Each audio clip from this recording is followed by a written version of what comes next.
میں شریعت نہیں تھی، نوح کے زمانے میں شریعت بنی، حضرت ابراہیم کے زمانے میں مسلمان کا باقاعدہ نام آیا، اور حضرت ابراہیم ہی وہ تھے کہ جن کے زمانے میں انہیں کہا گیا تھا انی جاعلک للناس اماما، میں آپ کو، اللہ نے فرمایا ہم آپ کو لوگوں کے لیے امام بنا رہے ہیں۔ تو نبوت کا سلسلہ بھی چل رہا تھا، رسالت کا سلسلہ بھی چل رہا تھا، پھر امامت کے سلسلہ میں خاموشی ہو گئی۔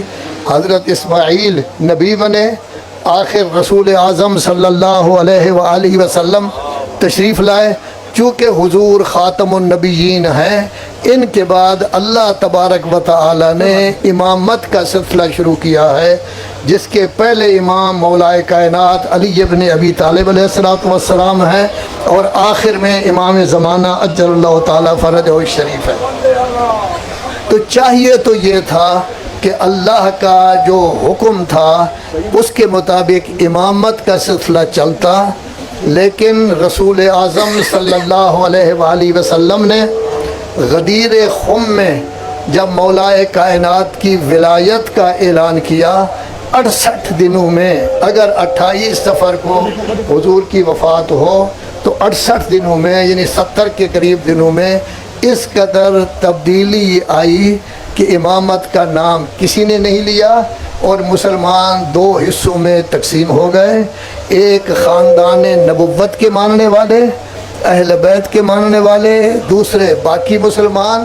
ہوا کیا فرق ان کے درمیان کہ اہل بیت نبوت کے ماننے والے رسول اعظم کے غسل، کفن، دفن میں مشغول رہے، اور دوسرے لوگوں نے اپنی حکومت قائم کر لی، تو گویا تفریق رسول اعظم کی موجودگی میں ہی ان کے احکام کو نہ مان کر، ان کے غسل، کفن، دفن میں شریک نہ ہو کر سیاسی طور پر اپنی حکومت قائم کرنے سے یہ تفریق ہو گئی تھی۔ تو ایک طرف ہے امامت کا سلسلہ جو اللہ کی طرف سے معین شدہ ہے، جس کا اعلان رسول اعظم نے غدیر خم میں کیا، اور پھر اعلان کرنے کے 6 دن بعد اس کا مظاہرہ مباہلہ میں ہوا کہ ایک طرف 70 سے زیادہ مسیحی ہیں، دوسری طرف سے صرف 55 پاک، کسی اور مسلمان کو شامل نہیں کیا گیا۔ تو کسی اور مسلمان کو شامل نہ کر کے مدینہ کی عورتوں، مدینہ کے بچوں، مدینہ کے جوانوں، مدینہ کے بوڑھوں، تمام میں یہ کہہ دیا گیا کہ یاد رکھو میرے بعد اسلام کی نمائندگی یہی 5 کریں گے، اس کے علاوہ کوئی نہیں۔ تو اس وقت بل آپ کے سامنے آیا ہے جس سے ہر مسلمان دکھی ہے۔ اہل سنت کے بیان بھی آ رہے ہیں، وہ بھی دکھی ہیں، اس کو پسند نہیں کرتے۔ شیعوں کا بچہ کوئی اس بل کو پسند نہیں کرتا، لیکن اس وقت حکومت تو ختم ہو چکی ہے، اب نگران حکومت ہے، اس نے تو صرف الیکشن کرانا ہے، باقی کام نہیں کرنے۔ تو میں اس وقت مخاطب ہو رہا ہوں آرمی چیف صاحب کو، جن کا اسم گرامی ہمیں بتایا گیا ہے سید عاصم منیر۔ ان سے میں یہ کہنا چاہتا ہوں، سید صاحب آپ تو ایک سید ہیں بھی امام علی نقی کی اولاد سے۔ دوسرا، آپ نے کچھ لوگوں کے سامنے یہ کہا ہے کہ میں اہل سنت ہوں لیکن محب اہل بیت ہوں۔ فرق نہیں پڑتا، اہل سنت بے شک ہو جائے لیکن محب اہل بیت ضرور ہونا چاہیے۔ میں آپ سے یہ گزارش کرتا ہوں، میں یہ کہتا ہوں آرمی چیف آپ ہیں، سپہ سالار آپ ہیں، فوج کے سربراہ، اور اس میں کوئی شک نہیں کہ قائد اعظم محمد علی جناح نے پاکستان بنایا تھا، ڈاکٹر عبدالقدیر خان نے ایٹم بم بنا کر پاکستان کا تحفظ کیا۔ آج پاکستان کو اندرونی اور بیرونی دشمنوں سے محفوظ رکھنا فوج کا کام ہے۔ فوج یہ کام کر رہی ہے، کئی سالوں سے کر رہی ہے، لیکن میں ان کو یہ بتانا چاہتا ہوں کہ یہ وطن عزیز پاکستان سن 82 تک معمول کے مطابق رہا۔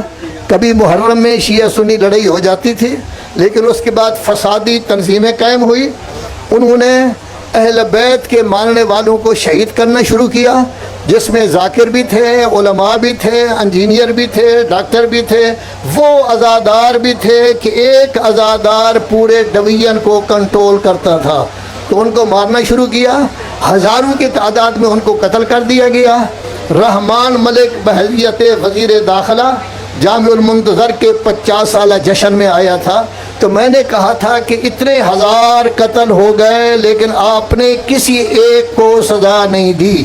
اللہ کے ہاں دیر ہے اندھیر نہیں۔ پہلے جو خاندان اہل بیت کے ماننے والوں کو قتل کر رہے تھے، اب وہ پولیس کو بھی مار رہے ہیں، رینجرز کو بھی مار رہے ہیں، فوج پر بھی حملہ کر رہے ہیں، فوجی مراکز پر بھی، فوجی ڈپو پر بھی حملہ کر رہے ہیں۔ بعد میں یہ سب کچھ ہوا تو اس نے، اور میں نے کہا یہ در حقیقت رد عمل ہے کہ آپ لوگوں نے کچھ نہیں کیا تو پھر یہ سلسلہ چل گیا ہے کہ ان کے ہاتھ کھل گئے ہیں، تو اس نے باقاعدہ اقرار کیا کہ یہ ہماری غلطی تھی۔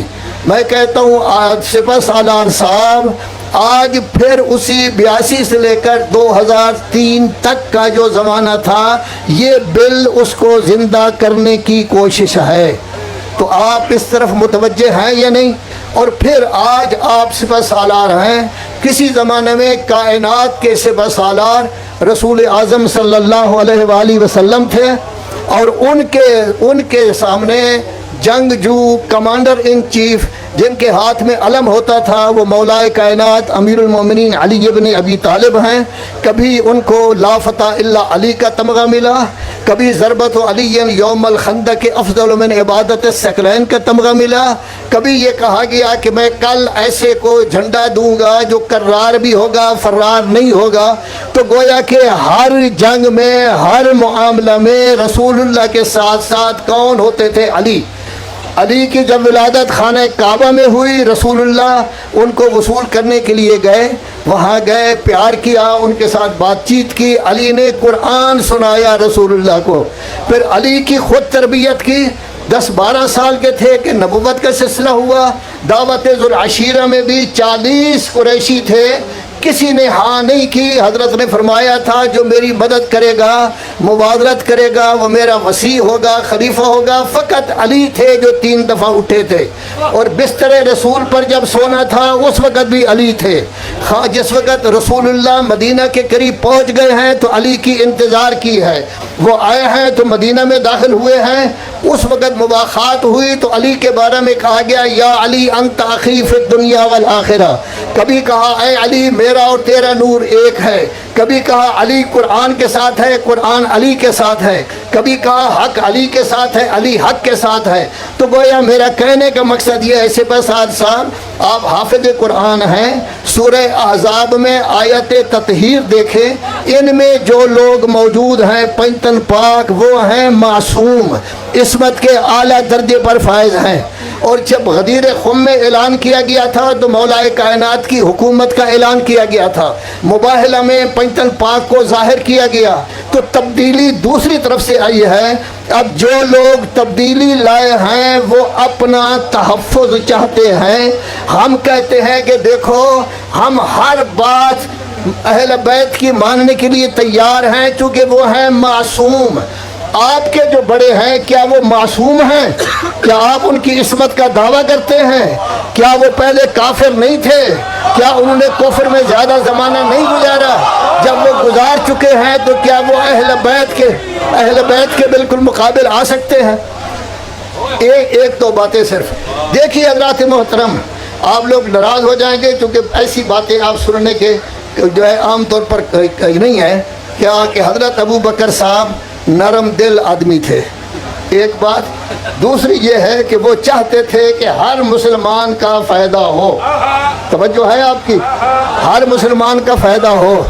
جس نے کسی مسلمان عورت نے یا مسلمان مرد جوان نے، بوڑھے نے، اگر اس نے آ کر کہا ہے کہ رسول اعظم صلی اللہ علیہ وآلہ وسلم نے یہ فرمایا تھا کہ میں آپ کو یہ چیز دوں گا، وہ اتنے نرم دل تھے، ہر کسی کو انہوں نے چیز دے دی، کسی سے کوئی گواہ طلب نہیں کیا، کسی سے نہیں کہا کوئی اور آدمی سن رہا تھا یہ نہیں۔